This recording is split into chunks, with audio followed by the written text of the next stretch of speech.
Cool. This is what I came out to this morning. Just about headed home, and the compressor on my Dometic CFX5 fridge won't start. More Dometic CFX5 fridge bugs. I've had this fridge for like not even 4 or 5 days now, and this is already the second electrical fault I've gotten. It says warning 33. Okay, then it clears itself. Yep, and then it comes back. Alarm log, compressor start fail. So it's not a very good sign, Dometic. This is the second fridge I've had issues with.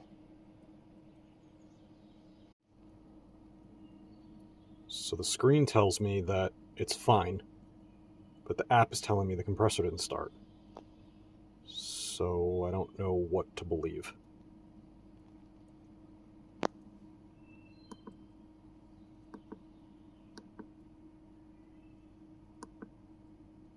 It appears to be working fine, but if I go into the app, it's not.